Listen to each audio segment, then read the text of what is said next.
Hey guys, welcome back to my channel. After such a long break from any international travel, today I'm traveling on a Qantas direct flight from Sydney to Delhi via Adelaide. This flight is kind of inaugural flight as it's almost 10 years since Qantas last operated a direct flight from Adelaide to Mumbai. And for Delhi, it's a first after almost 40 years. It's now 2:30 a.m. in the morning. Today's flight is scheduled at 6 a.m., so I'm on my way to the airport a bit early and we might encounter some delays in terms of document checks for COVID. Let's see how it turns out. Sydney Airport generally opens at 5 a.m. and does not operate night flights. Hence, for this flight, the airport has opened earlier than before. The airport seems quite empty with just passengers for today's Delhi flight in Terminal 1. I don't find many Qantas or airport employees guiding the passengers for today's flight. On reaching the airport, I struggled to find a check-in queue for business class passengers. But after some efforts, I could sneak through a separate queue for business class, although there weren't any Qantas employees to guide the passengers through. There are some decorations that I could spot on the check-in counters, but nothing more than that. The immigration counters weren't open yet and we had to wait till 4 a.m. to go through the immigration checks.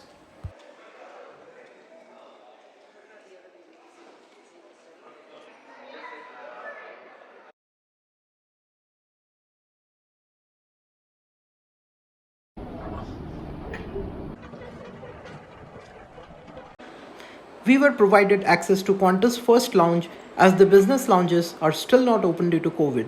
Well, who doesn't want to enjoy the first lounges given a chance? I was not sure of what service to expect at this first hour of the morning, but nevertheless, let's give it a try. Now, here comes the perks or rather disappointment of catching an early morning flight. We had to wait for the lounge to open as it only opens past 4:30 a.m. in the morning. Let's go and check it out. I just love the entrance to the first lounge, which has got some striking similarities with the Amex lounge.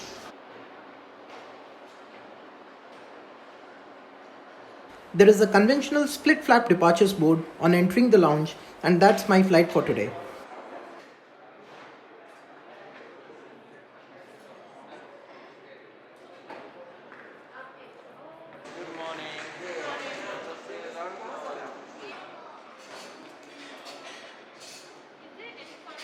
As we sat down, we were provided with options for breakfast, and I went with a muffin, some toasties, and a mocha. Now it's time to go to the gate and check out if there are any celebrations for this inaugural flight.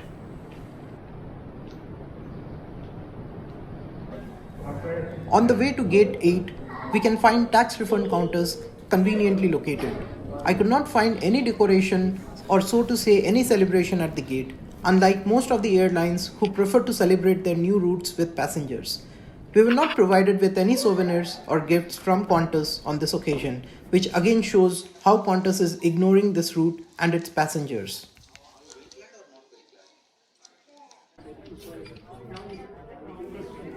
As the boarding began, there was no call for business class boarding and the ground staff were not well trained to ensure smooth boarding.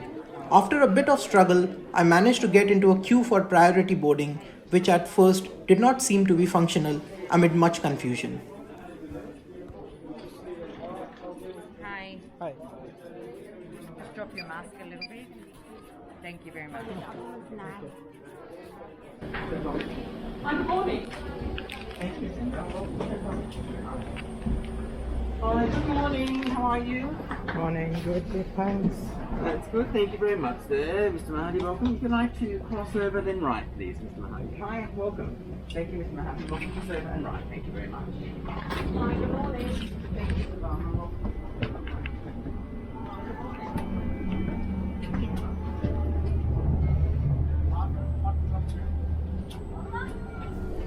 At the first glance, the Qantas business class cabin is quite impressive, though a bit dated on this Airbus A330-200 aircraft. The first section has 6 rows of 1-2-1 arranged seating and the next smaller section has 2 rows of seating. The smaller one feels more private, but it's much closer to the crew galley between business and the economy class, so you could expect more crew movement at that part of the aircraft. Let's take a quick tour of the seat. The seat is a fully lie flat bed seat with various seating functions which can be operated from the side panel. There is a reading light, a space with headphones, a bottle of water and an amenity kit on the side shelf.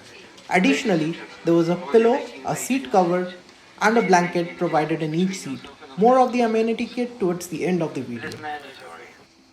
The seats have individual overhead air vents. The legroom in the ottoman was good and did not feel cramped.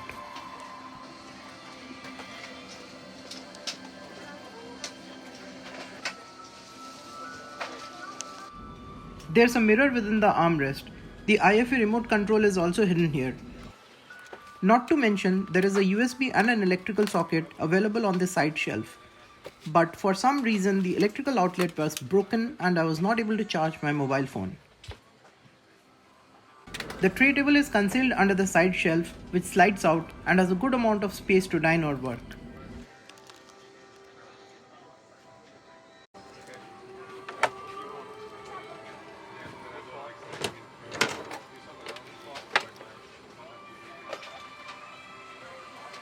There's a literature pocket at the front which had the monthly issue of Qantas magazine and the safety card.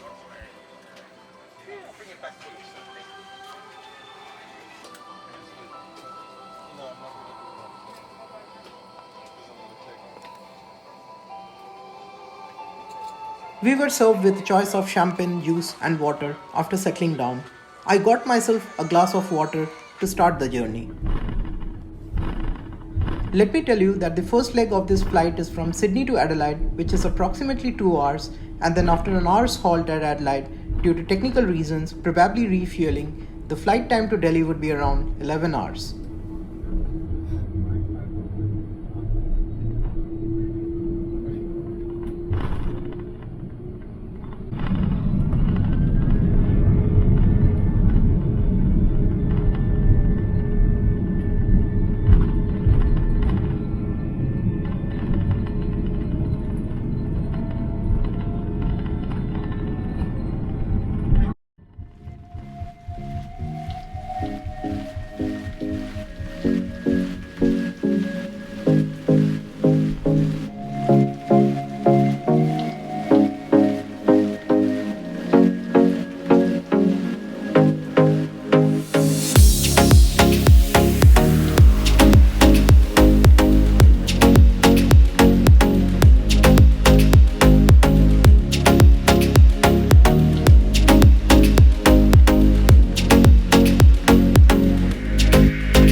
The first meal of the flight was breakfast, which consisted of a muffin, yogurt, fruit salad and a coffee. By the way, you can also opt for alcohol and other beverages. This was quite filling and it set the tone for further journey. If you are seated in emergency exit row, all bags need to go in the overhead lockers. Please make sure that you are in your allocated seat. Your seat is upright. Let's quickly get the loo review done as inspired by Josh Cahill and Noel Phillips. The loo was too much compact and I barely got space to move. Nothing much to boast except that it had a hand sanitizer, a hand wash for use and was kept fairly clean. Since this was located between the two business sections, hence it was very minimally used. Adelaide. Weather there, it's a very pleasant morning, just 15 degrees, just a light breeze, not too much cloud to speak of. Manoeuvring out to the north of the city of Adelaide, landing towards the south once we are on final approach.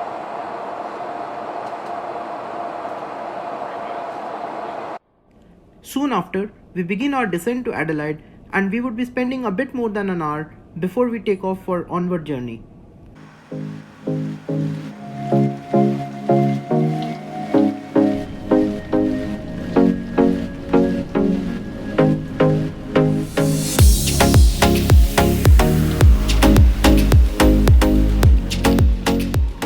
I spotted a Singapore Airlines Airbus A350-200 ready to depart Adelaide while we were waiting for refueling.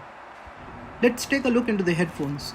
These are pretty basic over-the-ear headphones and not branded, but the noise cancellation was good.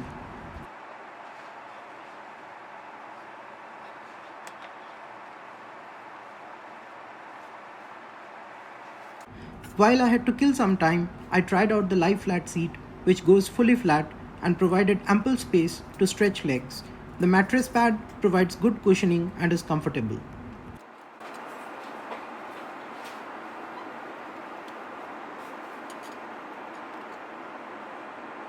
We are ready to take off for our second leg of the flight. Just a reminder, if you like the video and enjoy watching them, please consider subscribing to my channel for more such videos.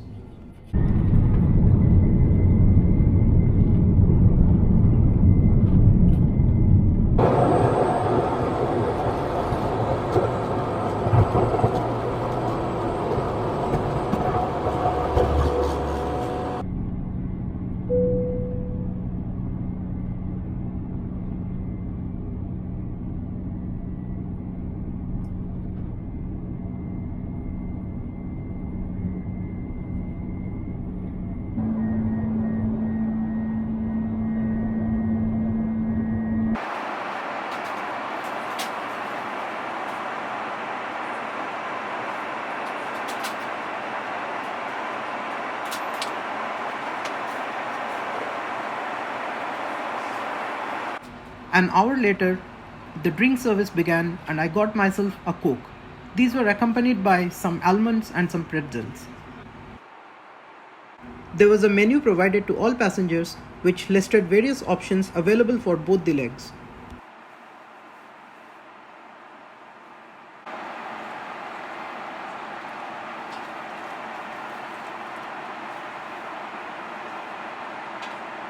For the starters, I opted for zucchini and basil soup with salad, sourdoughs and some Coke.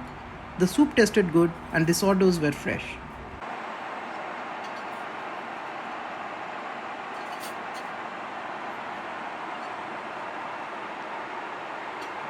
For the mains, I went for chicken tikka masala with steamed rice which were flavorful. The addition of a poppadom or papad was a nice Indian touch for this meal.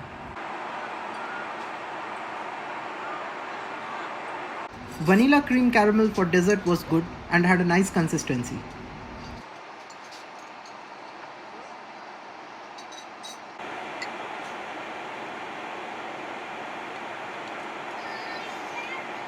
Time to get some sleep as I literally woke up in the middle of night to get this early morning flight.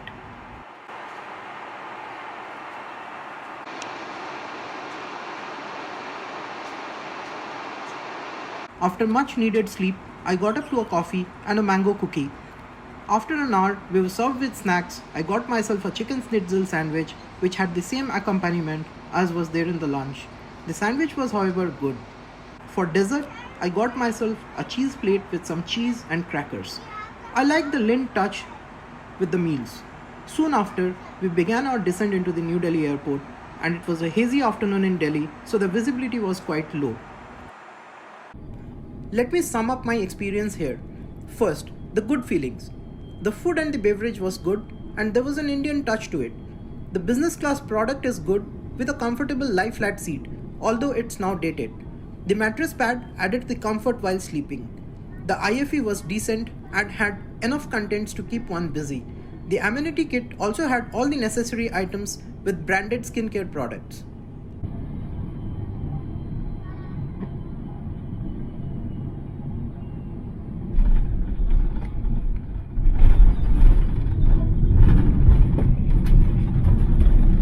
Let me remind you that this was kind of an inaugural flight which Qantas restarted after almost 40 years on this route.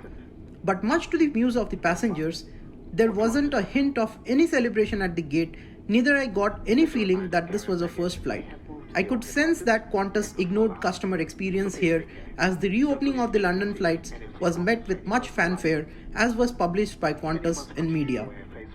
The aircraft flying to Delhi from Sydney is a much older Airbus A330-200 aircraft. With Qantas charging almost twice the price on this route, passengers do deserve to get a premium service and treatment, which was clearly lacking in this case. Qantas could have operated its flagship aircraft, Boeing 787 Dreamliner, for this route, which would have given the passengers a chance to book premium economy cabin for those who missed out on business. As was publicized by Qantas, this route is one of the most profit-making routes for Qantas post-pandemic, so they should consider improving the service on this sector. Now comes the surprise. After we landed and got out of the aircraft, Air India handed us a nice pen with a note which mentioned QF67 inaugural flight from Sydney to Delhi, and then we received a warm welcome at the airport. Overall, the flight was comfortable and I could consider flying them in business in the future if Dreamliner operates in this route. Thanks for watching this video. If you liked the video, please hit the like button and consider subscribing to my channel. See you in the next one.